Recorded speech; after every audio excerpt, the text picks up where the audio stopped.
Menurut berbagai hadis yang sahih, Nabi Isa Al-Masih nanti akan turun lagi.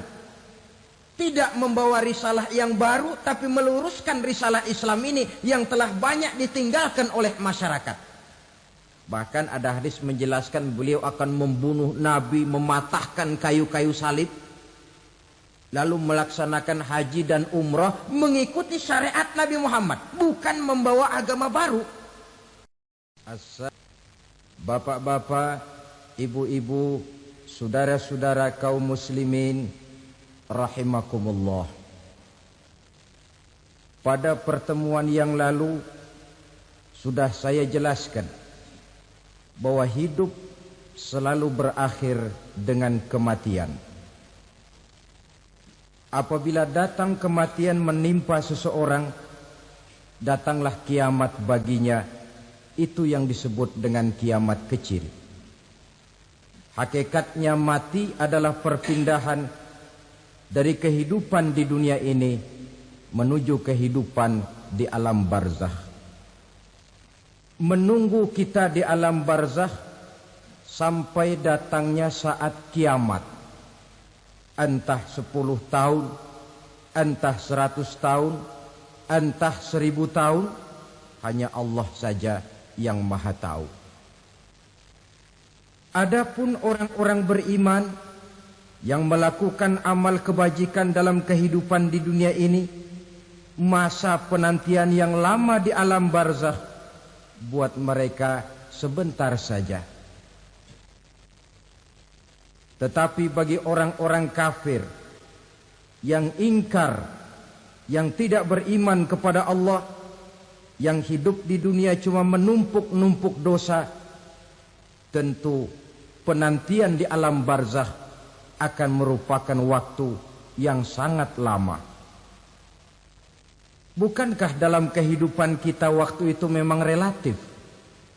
Contoh misalnya, bagi pemuda-pemudi yang sedang duduk asyik memadu cinta, waktu 4-5 jam saja rasanya cuma 4-5 menit. Tenggelam oleh keasikan. Tapi buat orang yang berbaring di rumah sakit, meratap di balik-balik apa itu tembok derita kata lagu, di balik dinding-dinding penjara, sehari bagai seminggu, seminggu rasa sebulan, sebulan boleh jadi rasa setahun. Penantian yang sangat lama. Kapan kiamat itu akan datang? Ini rahasia Allah. Jangankan kita yang orang awam, baginda Nabi sendiri tidak diberitahu oleh Allah kapan kiamat itu akan terjadi. Tetapi sungguh pun demikian, banyak hadis-hadis yang menjelaskan ciri atau tanda-tanda datangnya kiamat. Nah, kalau sudah bicara soal tanda, tanda kiamat itu ada 2. Pertama yang disebut alamatus sughra, tanda-tanda kecil. Ini waktunya masih ada tenggang. Ada yang dinamakan alamatul kubra, tanda-tanda besar. Artinya kiamat sudah diambang pintu. Apa tanda-tanda kecil dari datangnya hari kiamat itu? Misalnya kata Nabi, apabila ilmu sudah diangkat oleh Allah.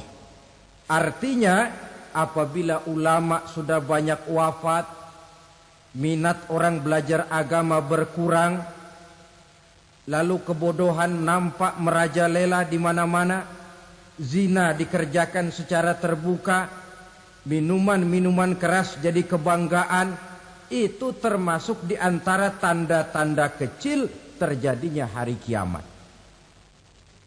Apalagi misalnya iza waladatil ammatu rabbataha, apabila budak sudah melahirkan tuan.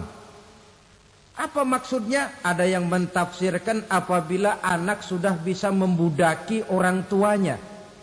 Orang tua yang melahirkan dia, yang membesarkan dia, demi setelah si anak besar jadi orang berpangkat, bertitel, berharta, berkedudukan.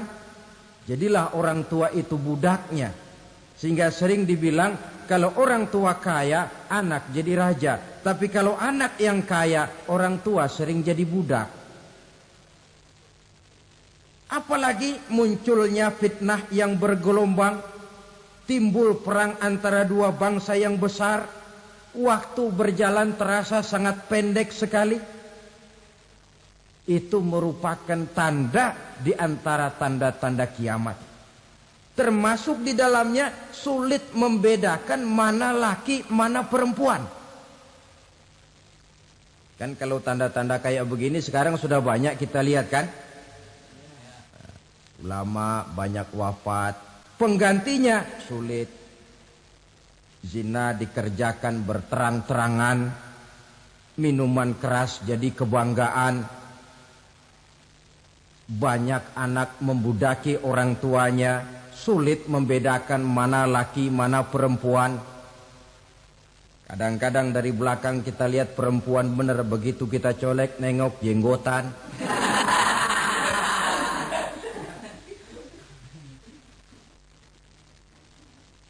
Ini termasuk tanda-tanda kecil. Masih ada tenggang sampai akan terjadinya kiamat itu.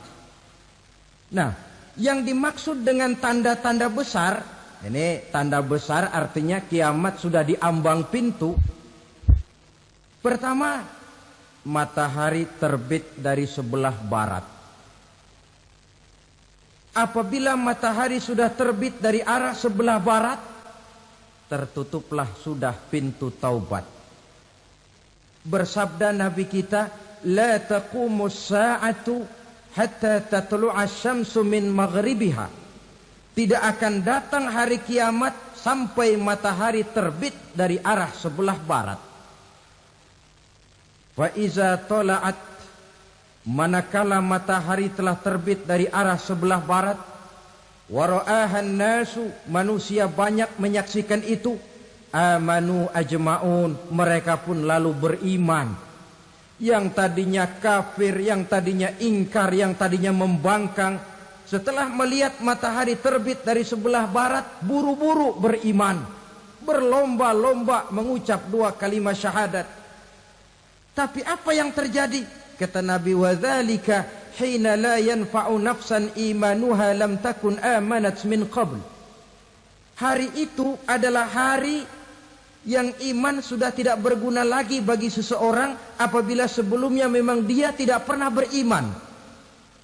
Au kasabat fi imaniha khaira, atau beriman tetapi tidak pernah melakukan kebajikan di dalam keimanannya itu. Hari yang sudah kasib, hari yang sudah terlambat, beriman tidak akan ada gunanya lagi. Ini pelajaran buat kita. Sebelum sang surya terbit dari sebelah barat, sebelum nafas sampai di tenggorokan, artinya pintu taubat masih terbuka. Kalau dua hal itu sudah terwujud, nafas sudah sampai di kerongkongan, atau matahari sudah terbit dari arah sebelah barat, tertutuplah sudah pintu taubat. Tak ada lagi gunanya pangkat, jabatan, harta, bahkan beriman pun dalam suasana macam itu. Too late, kata orang Kulon. Sudah terlambat. Matahari terbit dari arah sebelah barat. Itu tanda besar, artinya kiamat sudah di ambang pintu. Lalu apalagi tanda besar? Munculnya Dajjal. Dajjal artinya pendusta-pendusta yang menyesatkan manusia. Ada dua macam Dajjal, saudara. Ada Dajjal kecil. Ini Dajjal kelas teri. Kalau ini sejak zaman Rasulullah sudah ada itu. Tiap zaman ada. Di zaman Rasulullah misalnya ada yang bernama Aswad al-Unsi dari Yaman. Ada yang namanya Musailamah Al-Kazzab dari Yamamah. Ada yang namanya Ibnu Sayyad dari Madinah. Ini dajjal-dajjal di zaman Rasul. Musailamatul Kazzab memproklamirkan diri jadi nabi dia. Di zaman Rasul masih hidup.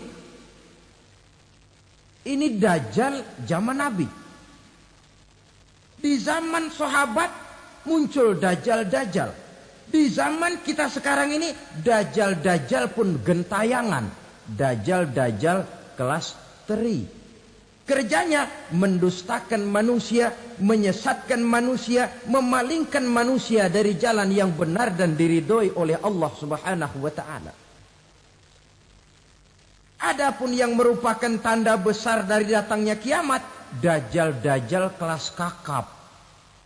Pembohong-pembohong besar yang menyesatkan masyarakat manusia berpaling dari jalan Allah mengikuti jalan mereka. Apa sih ciri dajjal itu? Kata Nabi dalam hadis Bukhari Muslim, "Innad dajjala", sesungguhnya yang namanya dajjal itu yakhruju, satu saat akan muncul mendekati hari kiamat. Wa inna ma'ahu ma'an, si dajjal ini membawa air. Wa naran, dan juga membawa api. Dua simbol. Di tangan yang satu dia bawa air, di tangan yang satu dia bawa api. Wa ammal ladzi yarahu an-nasu ma'an fanarun. Adapun yang orang banyak lihat air, hakikatnya adalah api. Yang dilihat api, hakikatnya adalah air. Oleh sebab itu, kalau api yang ditawarkan, ambillah air. Kalau air yang ditawarkan, pilihlah api. Maksudnya apa ini? Ini bahasa simbol, saudara-saudara. Dajjal bicaranya seolah-olah untuk kepentingan manusia. Menawarkan surga. Surga yang dia tawarkan hakikatnya neraka. Hai manusia, kalau kau mau bahagia, jangan dekat-dekat dengan agama. Solat itu tidak efektif dan efisien, tidak produktif dari segi ekonomi itu. Menghadiri majelis taklim cuma buang-buang waktu. Tahajud, tasbih, tahlil, baca Quran, apa itu? Pekerjaan mubazir saja. Hidup ini cuma sekali. Masa yang cuma sekali, manfaatkan dengan sebaik-baiknya. Mumpung. Dibawanya sifat mumpung, tetapi dalam pengertian yang sangat negatif. Bicaranya seolah-olah untuk kepentingan manusia, tetapi sebenarnya menjerumuskan manusia. Menawarkan air, tapi sebenarnya api. Menawarkan api, tapi hakikatnya air. Buat apa kamu sholat? Buat apa kamu bayar zakat? Buat apa kamu puasa? Surga yang dicanangkan Dajjal, hakikatnya neraka. Neraka yang digambarkan Dajjal, pada dasarnya adalah surga. Jadi memutarbalikan fakta itu kerjaan Dajjal. Yang hak jadi batil, yang batil dibilang hak, yang benar jadi salah, yang salah malah jadi benar. Tuntunan disuruh jadi tontonan, tontonan malah menjadi tuntunan. Itu pekerjaan Dajjal profesinya. Zamannya Nabi Adam, Dajjalnya kan iblis. Betul? Betul. Apa sih rayuan iblis itu? Allah setelah menciptakan Nabi Adam kan bilang, Adam, kau dan istrimu Hawa tinggal di surga ini. Seluruh fasilitas yang ada di surga persilahkan kau nikmati. Satu yang tidak boleh, jangan coba-coba dekati pohon khuldi. Dekat saja jangan, apalagi sampai memetiknya. Datang Dajjal yang namanya iblis ini. Adam, kamu tahu nggak kenapa tidak boleh makan buah khuldi? Ya nggak tahu, pokoknya saya dilarang. Bodoh kamu Dam. Khuldun artinya kekal. Kalau kamu makan itu buah, kau akan kekal di surga buat selamanya. Allah tidak kepengen, maka dilarang kamu makan buah khuldi. Kalau kau ingin kekal di surga Adam, makan saja. Saya bicara begini ini untuk kepentingan kamu Adam. Ini kan ciri-ciri Dajjal. Bicaranya sih seolah-olah untuk kepentingan Nabi Adam. Hakikat sebenarnya menjerumuskan Nabi Adam supaya ingkar dan melanggar larangan dari Allah Subhanahu wa ta'ala. Jadi setelah muncul Dajjal, timbul kekacauan-kekacauan di masyarakat. Banyak yang terpengaruh, terpedaya dan terpesona. Termasuk mereka yang memproklamirkan diri jadi nabi. Mereka yang memproklamirkan diri jadi rasul di zaman sesudah Rasulullah wafat. Itu adalah Dajjal-Dajjal. Maka saya ingatkan, kalau di zaman kita sekarang ini ada orang ngaku jadi nabi, ada orang ngaku jadi rasul, biar bahasa Arabnya kental, Quran hafal, hadis ribuan hadis hafal, biar pakai serban sampai menyengser ke tanah, bahasa Arabnya fasih, tapi dia mengaku jadi nabi, jadi rasul. Kita umat Islam wajib tidak percaya. Wajib untuk tidak percaya. Itulah Dajjal-Dajjal zaman kita sekarang ini. Tidak mustahil mereka datang mempengaruhi orang awam supaya berpaling dari Rasulullah, mengikuti mereka. Nah, di akhir zaman nanti, mendekati hari kiamat, Dajjal ini muncul. Dajjal kelas kakap, menyesatkan masyarakat manusia untuk berpaling dari Islam, mengikuti seruan mereka. Apalagi di antara datangnya kiamat itu, tanda yang besar itu, turunnya Nabiullah Isa Al-Masih, putra Maryam. Menurut berbagai hadis yang sahih, Nabi Isa Al-Masih nanti akan turun lagi. Tidak membawa risalah yang baru, tapi meluruskan risalah Islam ini yang telah banyak ditinggalkan oleh masyarakat. Bahkan ada hadis menjelaskan beliau akan membunuh Nabi, mematahkan kayu-kayu salib, lalu melaksanakan haji dan umrah mengikuti syariat Nabi Muhammad, bukan membawa agama baru. Menjadi semacam mujaddid, reformer, menyelamatkan manusia dari bisikan Dajjal. Bahkan ada riwayat yang menjelaskan bahwa Nabi Isa berhasil mengalahkan Dajjal, mengembalikan masyarakat manusia kembali kepada ajaran Islam yang datang dari Allah, dibawa oleh Rasulullah Sallallahu Alaihi Wasallam. Dengan kata lain, turunnya Nabi Isa bukan sebagai Nabi dan Rasul baru, tetapi mengikuti syariat Nabi kita Muhammad Sallallahu Alaihi Wasallam. Saudara hadirin, ibu-ibu hadirat yang saya hormati, kemudian apalagi di antara tanda-tanda besar akan datangnya kiamat itu? Keluarnya asap atau awan. Kata Nabi, inna min asyrati sa'ah dukhanan yamla'u ma bainal masyriqi wal maghrib. Di antara tanda-tanda kiamat, munculnya awan antara langit dan bumi. Ini pun diperkuat dalam surah Ad-Dukhan ayat 10. Fartaqib yauma ta'tis sama' bidukhanin mubin fayughshan nas hadza azabun alim. Bagi orang-orang yang beriman, mereka biasa-biasa saja. Tapi bagi orang kufur, datangnya asap dan awan ini merupakan azab yang kelewat pedih. Barangkali sedikit mendekati gambaran tentang azab yang pedih ini, saya ingatkan alam pikiran kita kepada peristiwa yang belum lama terjadi. Pernah dengar berita bocornya reaktor nuklir di Chernobyl, Uni Soviet? Pernah dengar? Nah, bocornya reaktor nuklir di Chernobyl yang mengakibatkan ratusan bahkan sangat mungkin ribuan nyawa. Cuma satu reaktor. Bagaimana kalau seluruh cadangan nuklir yang dimiliki oleh para negara adik kuasa ini diledakkan? Bahkan yang konon menurut catatan cadangan nuklir yang dimiliki bersama oleh Amerika dan Rusia sekarang ini sudah sanggup memusnahkan 6 miliar manusia. 1,5 kali lebih banyak dari jumlah manusia yang nongkrong di permukaan bumi ini. Saudara-saudara hadirin yang saya hormati,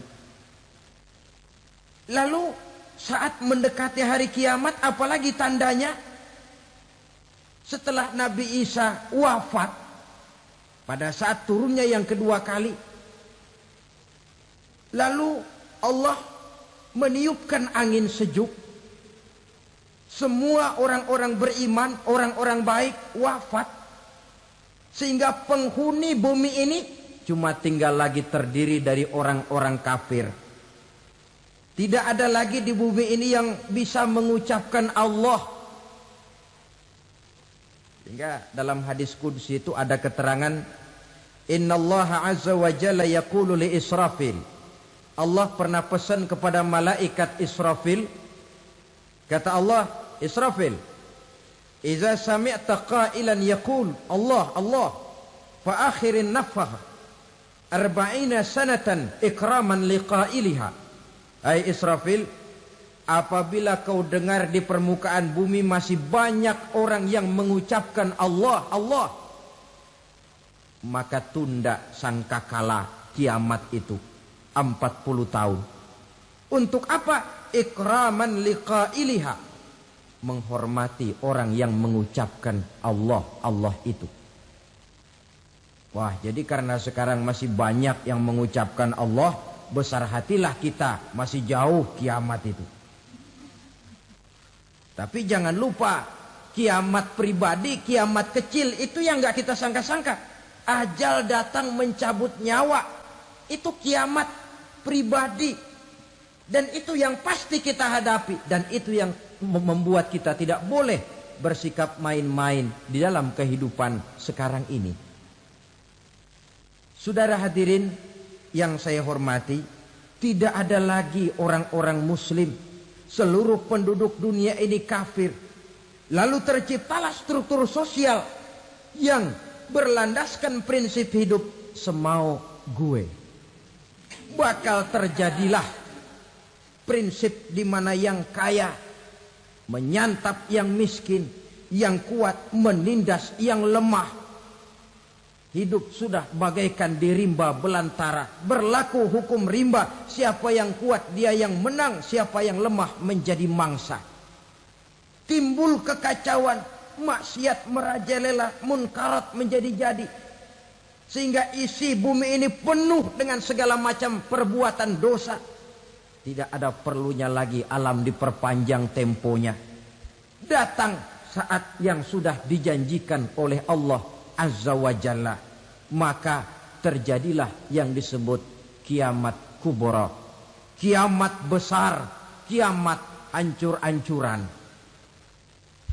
Bagaimana kejadian ini dimulai? Dalam surah Az-Zumar ayat 68, Allah Subhanahu wa taala berfirman, "Wa nufikha fis-suri fasa'iqa man fis samawati wa man fil ardi illa man sya'allahu." Maka manakala ditiuplah sangkakala, terkejutlah seluruh yang ada di langit dan seluruh yang ada di bumi. Bila saat kiamat datang, Allah perintah malaikat Israfil, Israfil, tiup sangkakalamu. Ditiuplah sangkakala oleh malaikat Israfil. Yang akibat daripada tiupan itu, seluruh yang ada di langit, seluruh yang ada di permukaan bumi terkejut. Yang ada di langit siapa? Malaikat kan.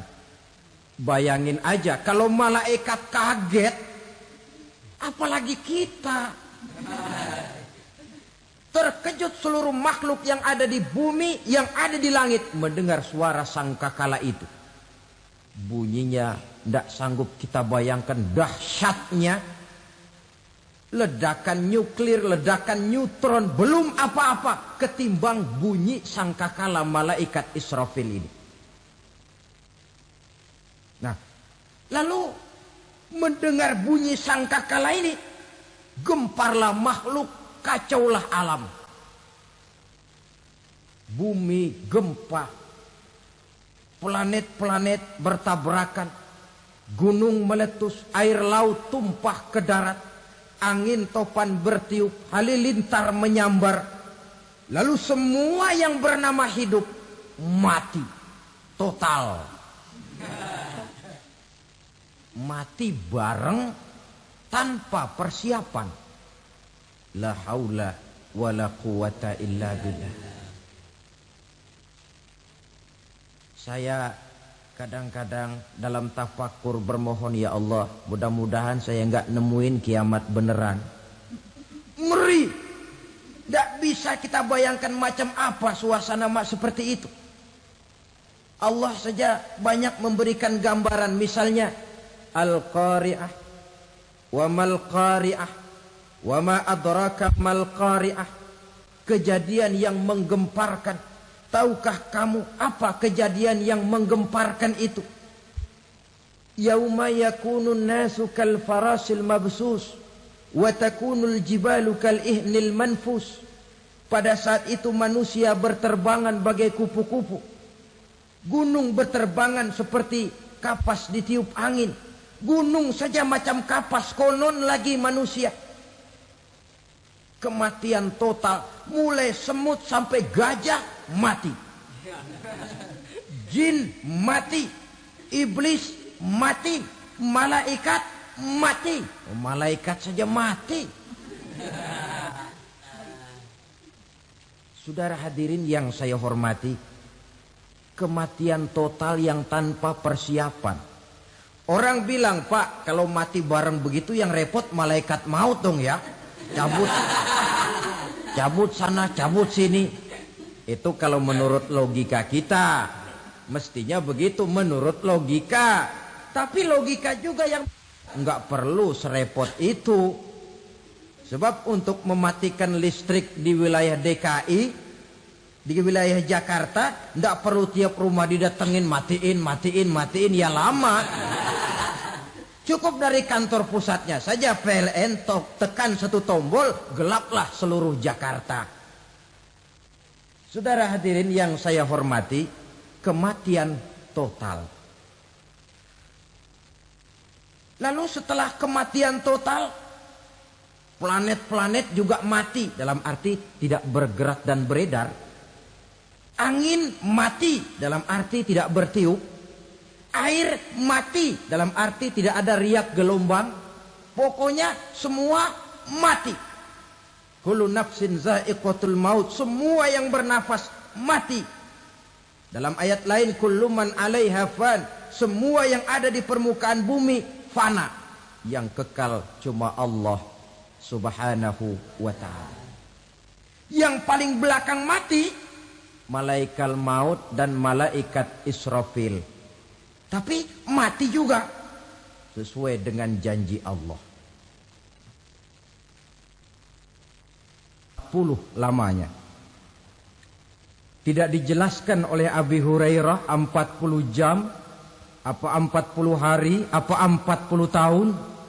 Hadis-hadis cuma menyebutkan 40 saja. Sunyi alam. Yang tinggal cuma Allah saja lagi. Ketika itu Allah berseru-seru, katanya, limanil mulkul yauma. Siapa para penguasa hari ini? Mana itu raja-raja dan penguasa yang dulu mengaku jadi Tuhan? Fir'aun. Mana Fir'aun sekarang?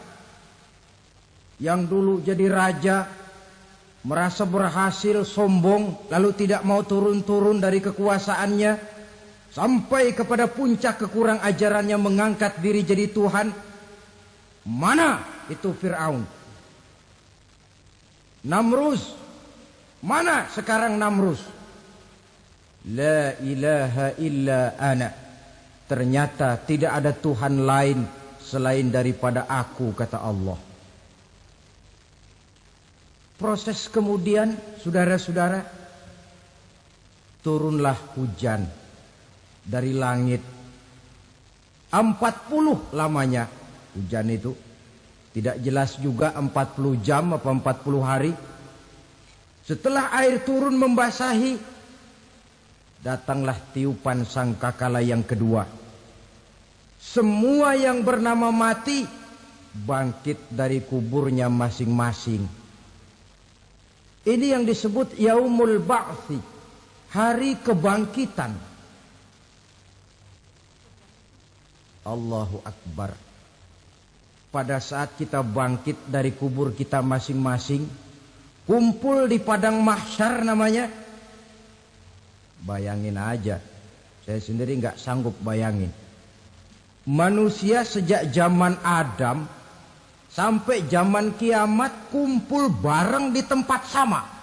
Berapa banyaknya itu?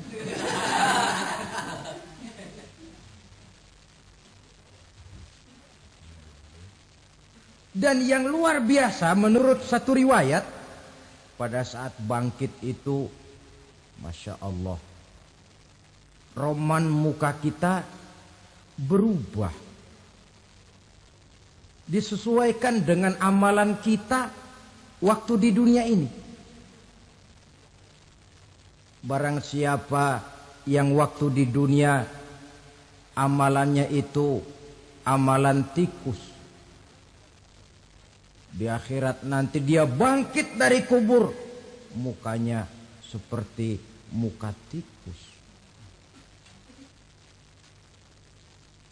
Gagah betul badannya, tapi mukanya seperti tikus. Kenapa? Amalannya waktu di dunia seperti amalan tikus. Apa amalan tikus itu? Suka ngegeragoti barang yang sudah disimpan rapi-rapi. Orang sudah simpan uang rapi-rapi, simpan perhiasan rapi-rapi, digeragoti oleh tikus. Maling-maling, pencoleng-pencoleng, koruptor-koruptor. Itu nanti di akhirat nanti kita lihat mukanya seperti muka tikus. Oh ini waktu di dunia suka nyolong, hanya seperti muka tikus.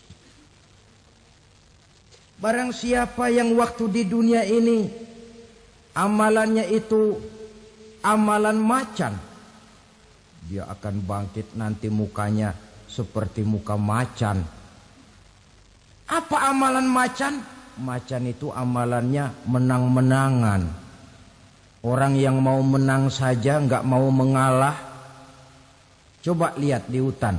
Kenal hutan nggak? Di hutan, raja hutan di mana-mana pasti macan. Betul kan? Betul. Padahal hutan belum pernah bikin pemilihan umum.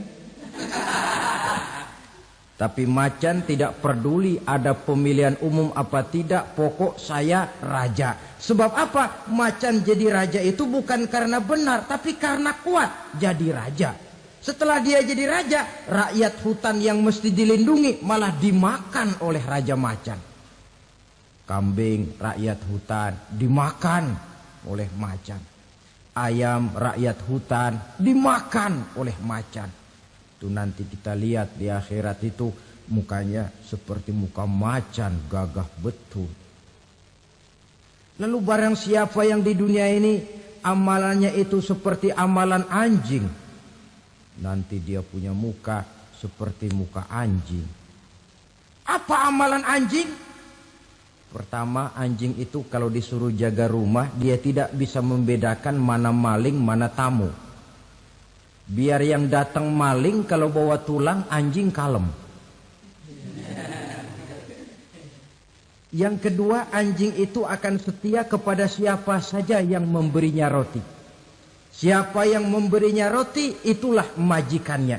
Apa kata majikannya, pasti dia laksanakan. Soal benar atau salah dia tidak peduli. Setelah anjing dapat roti, dia tidak punya pilihan lain kecuali bilang, abdi mah kumaha juragan wae ayeuna mah.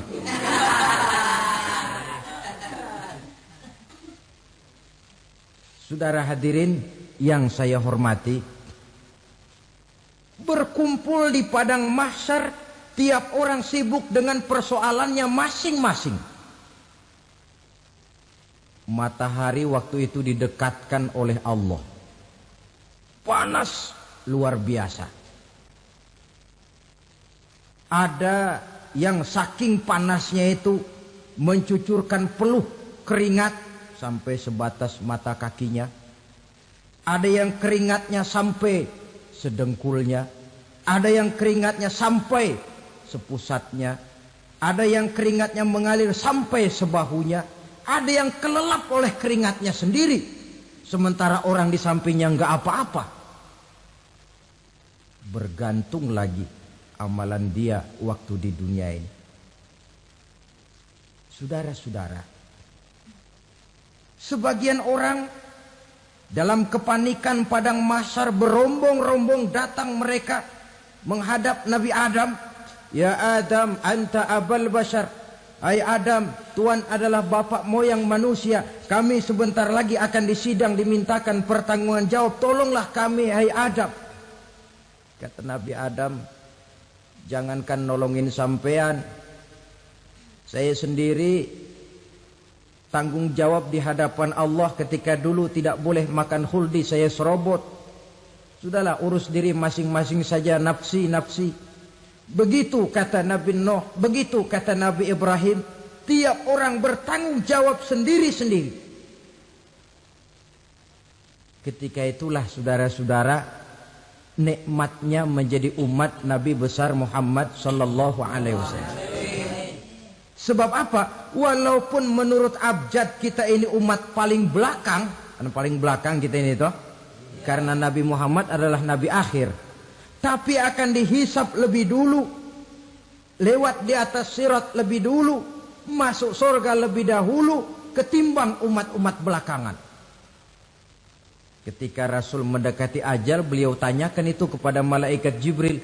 Malaikat Jibril berkata, Muhammad jangan khawatir, Allah sudah berjanji, inni haramtul jannata ala sairil anbiya hatta tadkhulaha anta. Wa haramtuha ala sairil umami hatta tadkhulaha ummatuka. Surga aku haramkan buat seluruh nabi kecuali kalau engkau Muhammad sudah masuk ke dalamnya. Dan surga aku haramkan buat seluruh umat kecuali kalau umatmu Muhammad sudah masuk ke dalamnya. Logikanya, walaupun menurut abjad kita umat paling belakang, bakal dihisab paling dulu, lewat di atas sirat paling dulu, masuk surga paling dulu. Kalau mampir ke neraka juga paling dulu. Ya resiko. Jangan mau enaknya aja paling dulu. Saudara hadirin yang saya hormati, setelah masa kebangkitan, itu jangan dikira begitu bangkit langsung diperiksa.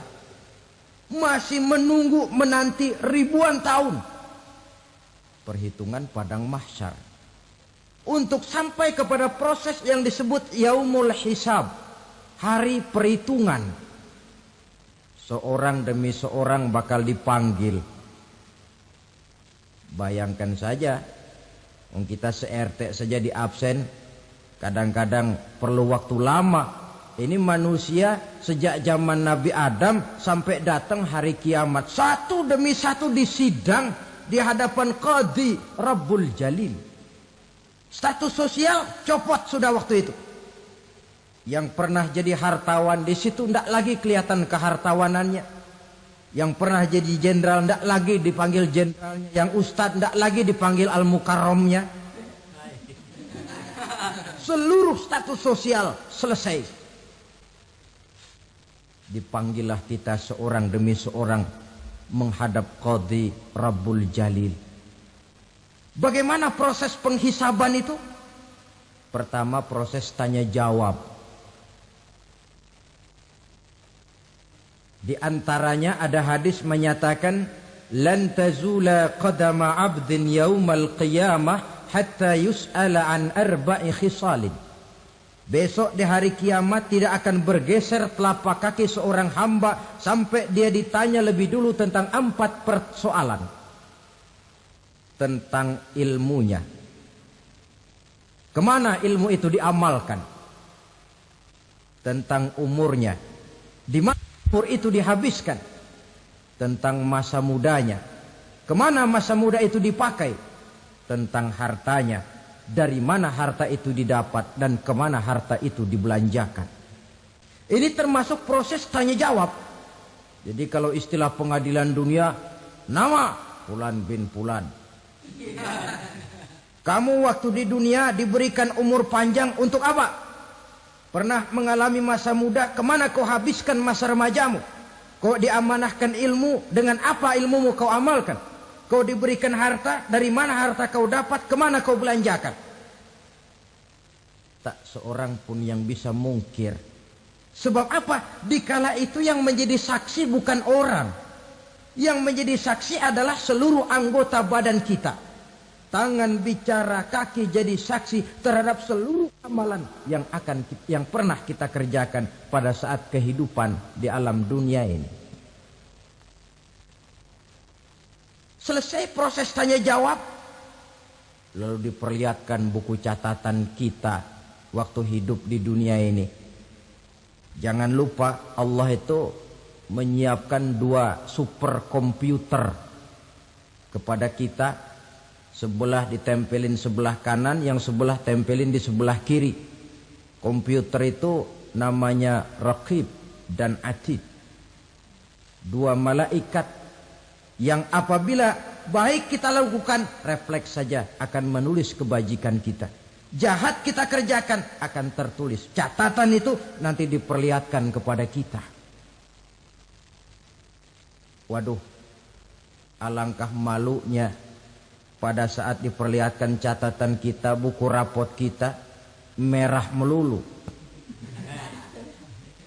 Barangkali diperiksa sambil diomelin, brengsek lo.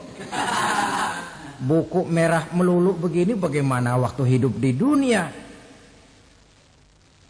Tidak cukup diperlihatkan buku catatan kehidupan, rekaman kehidupan. Rekaman kehidupan kita secara utuh sejak terlahir sampai ajal datang merenggut nyawa. Barangkali mirip dengan video sekarang ini, di mana terekam dengan baik seluruh kegiatan kita sejak yang sekecil-kecilnya sampai kepada yang sebesar-besarnya. Untuk kemudian kita pun menerima balasan. In khairan fa khairun wa in syarran fa syarrun. Kalau baik ya baik balasannya, kalau jahat ya jahat juga balasannya. Catatan-catatan kita diberikan. Kalau banyak kebajikannya diberikan di tangan kanan dengan cara yang halus. Kalau banyak kejahatannya diberikan dari sebelah kiri atau dilempar dari belakang. Itulah sebabnya sejak di dunia ini kita sudah mohon kepada Allah. Ketika berwudu membasuh tangan kanan, apa kita bilang? Allahumma a'tini kitabi biyamini wa hasibni hisaban yasira. Ya Allah, berikan saya kitab di tangan kanan, dan kalau saya memang perlu dihisap, hisaplah saya yang seringan-ringannya. Tangan kiri berlindung kita kepada Allah. Jangan sampai diberikan kitab di tangan kiri atau dari arah sebelah belakang. Wa'udzubika an tu'tiya kitabi bishimali au min warai zuhri, dari arah sebelah belakang. Na'udzubillah min dzalik. Setelah selesai lewat proses penghisaban, lewat mizan, timbangan, maka yang sudah selesai dihisab itu bergeraklah menuju sirat, jembatan yang terbentang menuju surga melalui neraka. Saudara-saudara, panjangnya perjalanan sirat itu memakan waktu ratusan tahun. Tetapi orang yang lewat di atas sirat pun macam-macam, bergantung amalannya ketika di dunia ini. Ada yang lewat di atas sirat itu kal barkil khatib, seperti kilat yang menyambar, lep, sudah sampai dia di surga. Cepat bukan main. Ada yang lewat di atas sirat itu seperti orang lari-lari. Ada yang lewat di atas sirat itu seperti orang jalan biasa. Ada yang sambil merangkak, ada yang sambil ngesor, ada yang sambil gelayutan, ada yang selamat sampai ke ujung ke surga, ada yang tergelincir jatuh masuk ke dalam neraka, bergantung amalannya dalam kehidupan di dunia sekarang ini. Tiap kita akan melewati yang namanya sirat ini. Saudara-saudara kaum muslimin yang saya hormati, dengan demikian mereka yang selamat melalui sirat sampai ke terminal akhir surga, mereka yang ketika dihisab ternyata banyak kejahatannya daripada kebaikannya, mereka singgah di dalam neraka.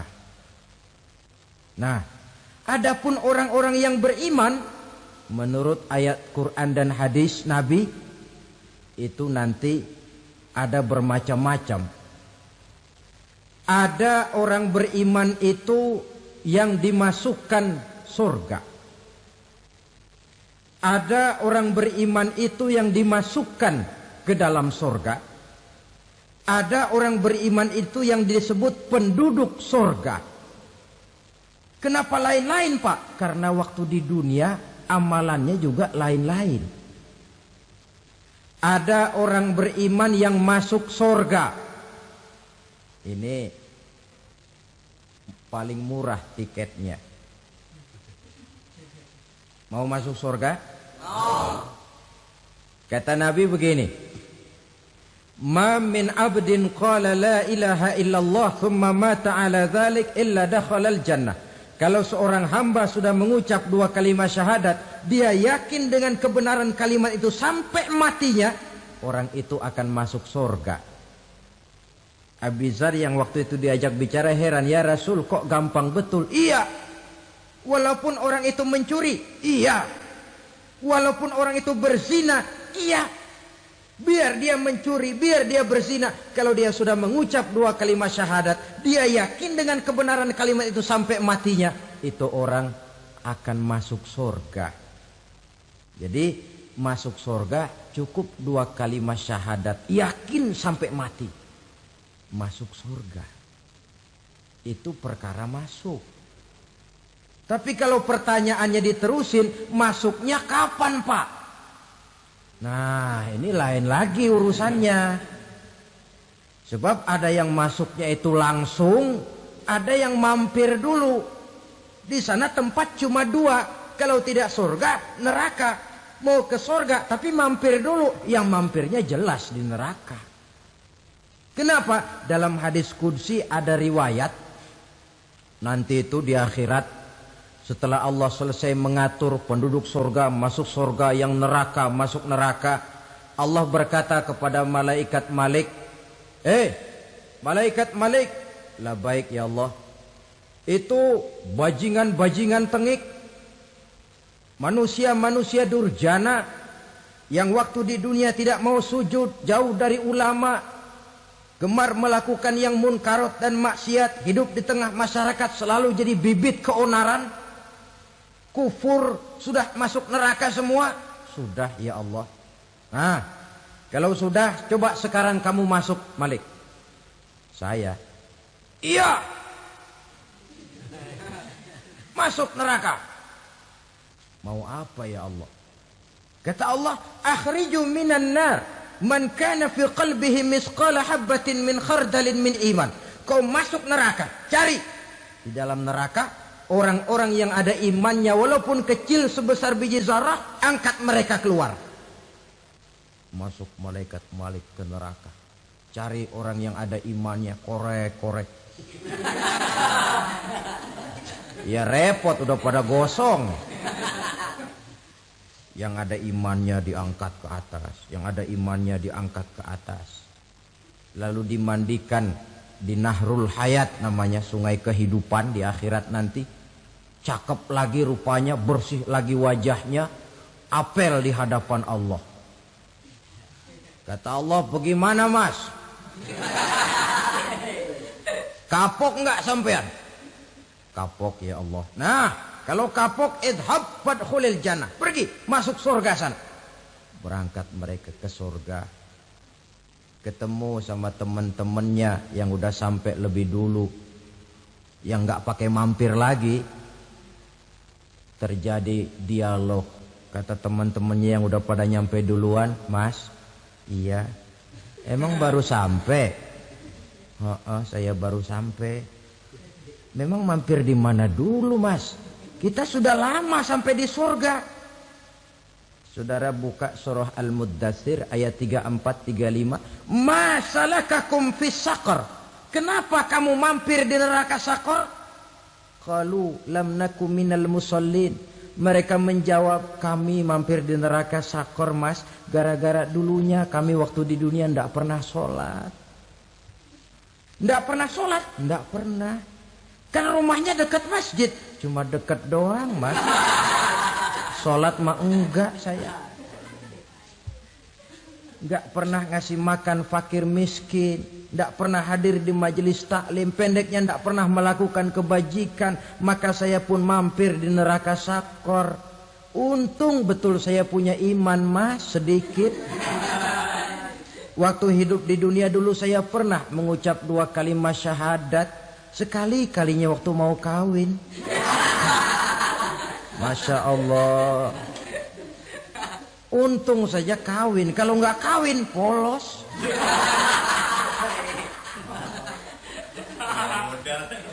Itu juga pengulu sudah setengah mati ngajarin. Asyhadu alla, asyaduaan, asyaduaan.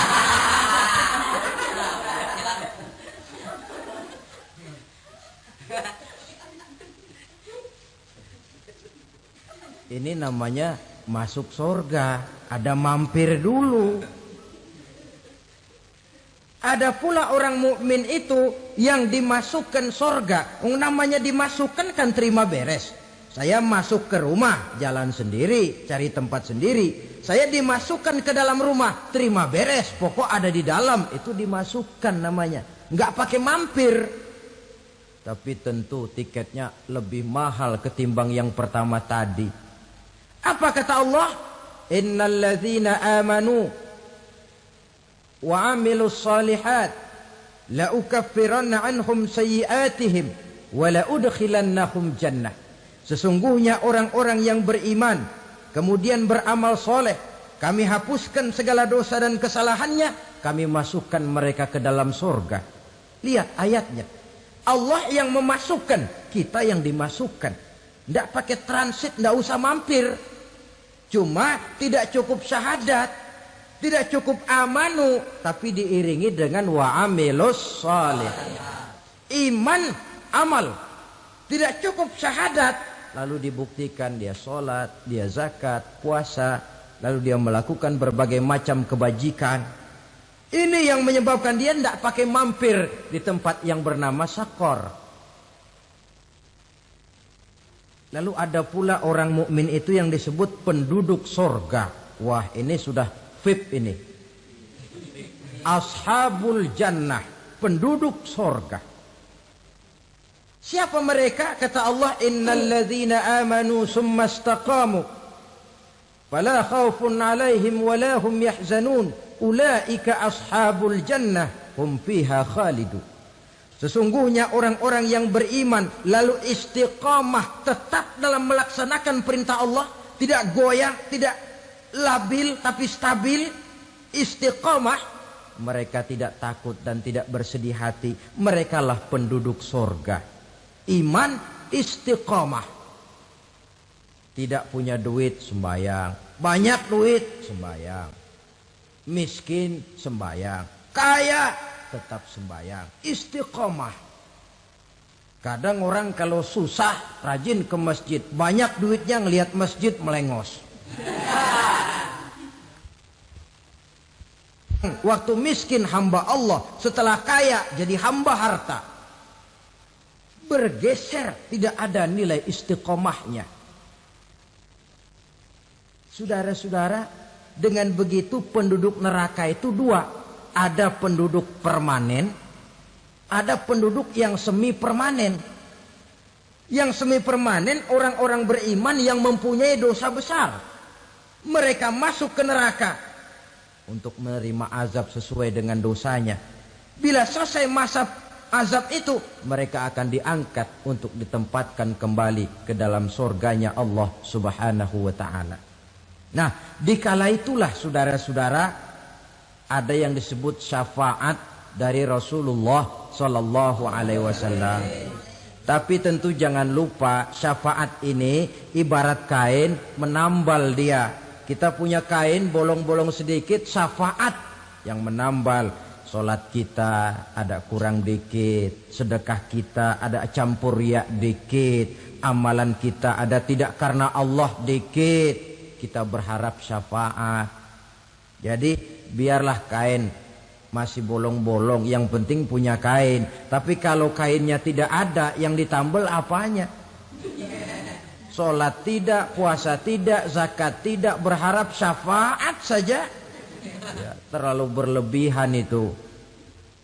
Saudara hadirin yang saya hormati, apabila selesai proses penghisaban, proses penghitungan, maka dikala itulah manusia terbagi dalam dua kelompok besar. Fariqun fil jannah wa fariqun fis sa'ir. Sekelompok orang-orang beruntung yang masuk ke dalam surga, dan sekelompok lagi masuk ke dalam neraka. Akan memakan waktu untuk menceritakan sifat surga dan neraka, tapi insya Allah pada kesempatan pertemuan lain saya sampaikan. Namun sebagai gambaran umum cukuplah saya sampaikan sebuah hadis qudsi. Allah jelaskan, a'dadtu li'ibadiyas salihin ma la 'ainun ra'at wa la uzunun sami'at wa la khatara fi qalbil bashar.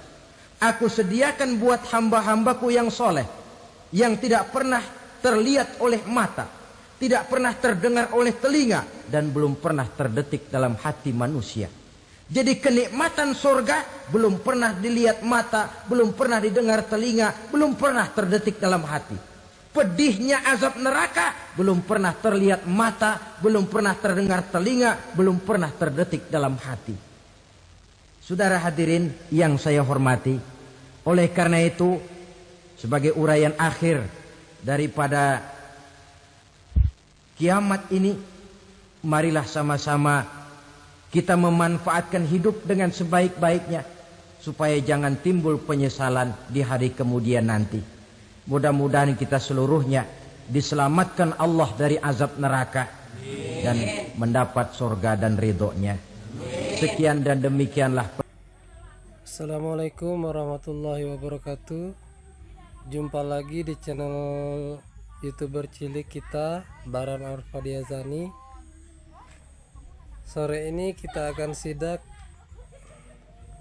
rumah yang sudah dikerjakan oleh tukang selama 1 bulan 10 hari. Begini penampakannya.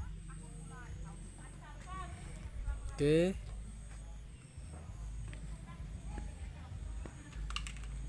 Lagi dipasang terpal. Ini motor tukangnya. Ini keadaan depan halamannya.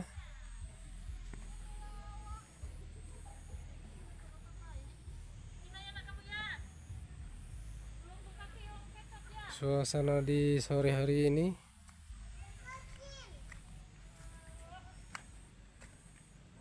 Oke. Ini tampak sampingnya. Seperti ini. Tampak samping. Ini WC-nya. Oke.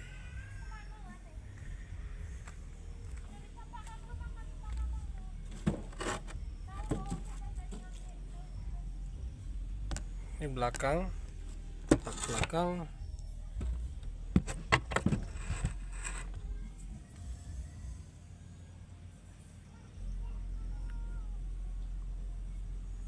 Oke, itu sumurnya.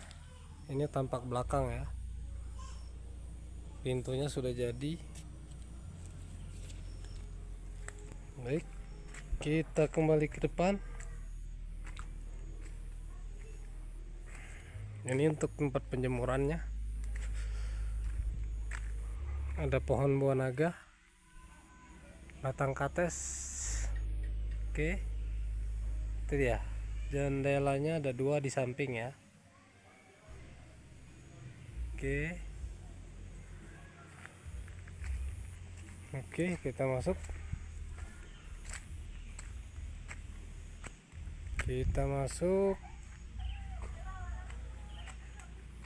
Tapi sebelum itu kita ambil dulu sepedanya ini. Sepedanya kita masukin dulu.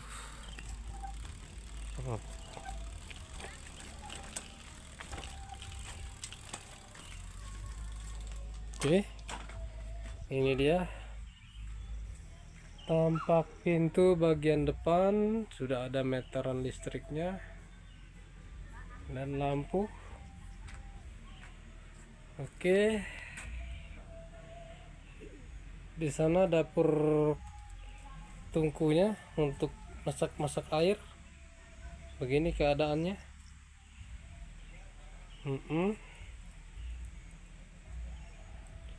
Lanjut kita masuk ya.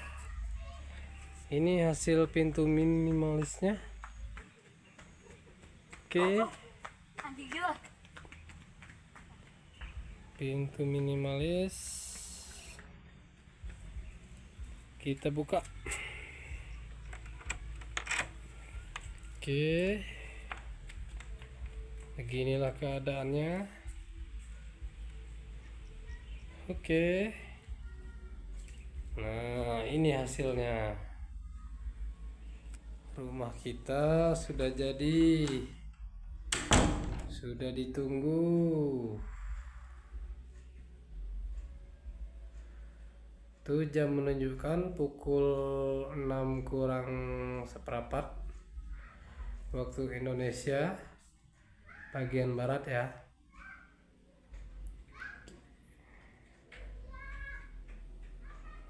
Ini ada kasur lantai. Sini tempat masak, ada tabung gasnya, tabung gas melon. Oke, ini dia tempat masaknya. Cukup sederhana.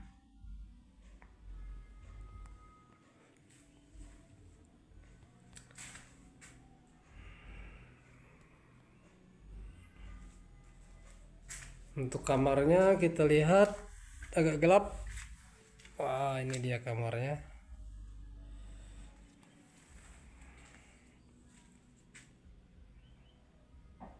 Oke. Ada lemari baju. Untuk kamarnya ukuran 3x4 ya. 3x4 sudah cukup lah. Ukuran 3x4. Ini tempat rak piringnya. Oke.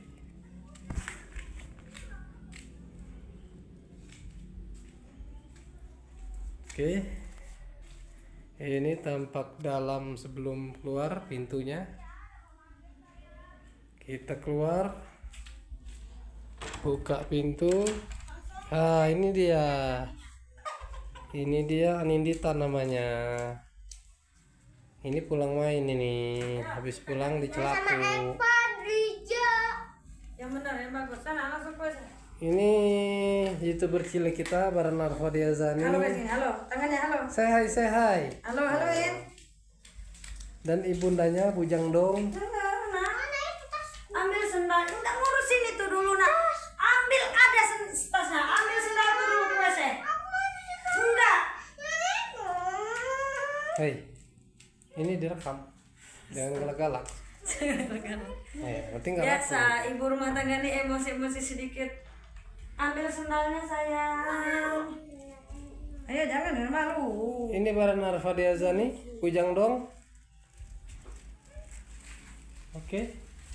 Mahal. Pulang dari berapa? Marut kelapa 2.000. Wajar lah 2.000. Telur itik 3.000. Telur ya, nanti bareng makan telur. Kita lihat telur, turun. Nah, lihat bapak dulu video. Halo. Jangan dulu bentar. Kita masak. Ya kita masak telur. Nah, enggak secepat itu nak, pakai sabun lagi bener. Mainlah telur.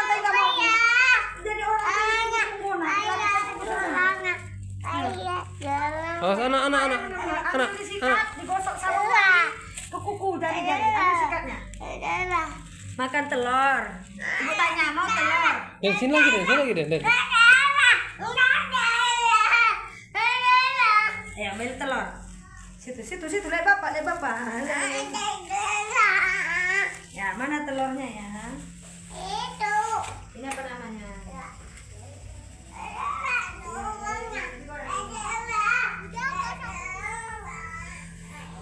Buka dulu nih, itu bumbunya.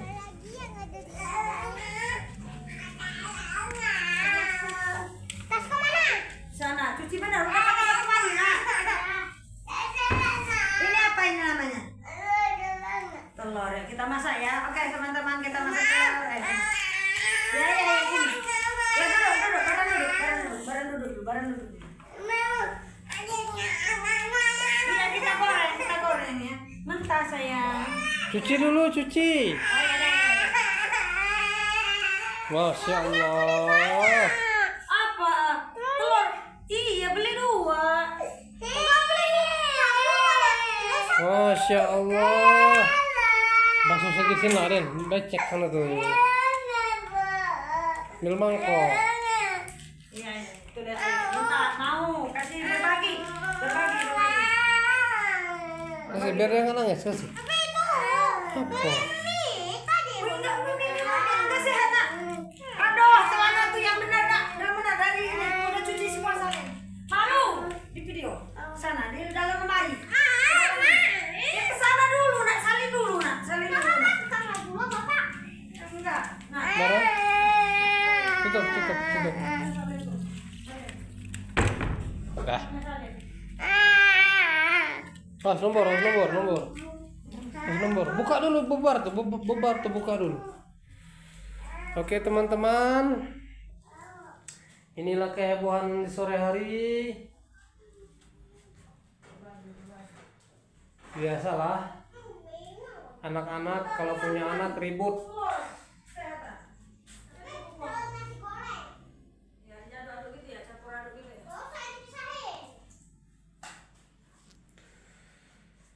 Oke, kita lihat keluar lagi nih. Waktu sore.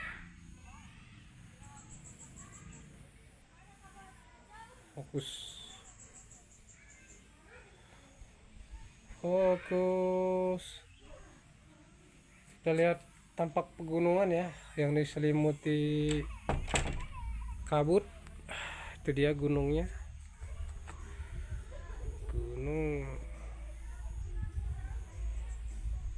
Kayaknya waktu mau hujan, waktu sore ini mau hujan nih sepertinya. Oke.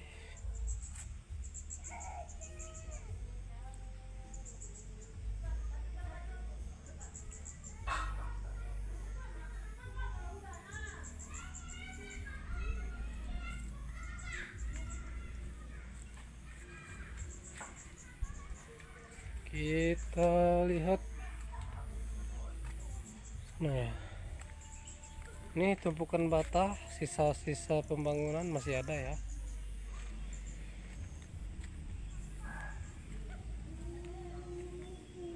Batanya ada.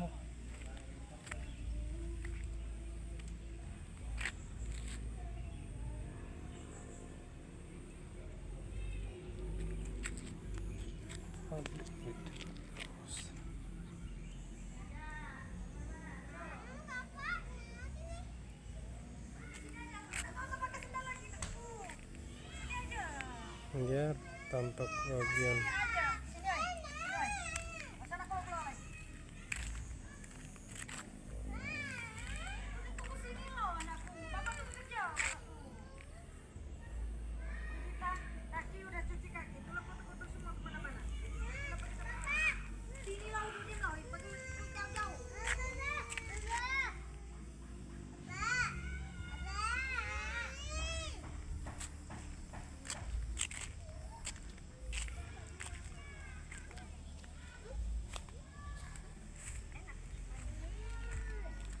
kur.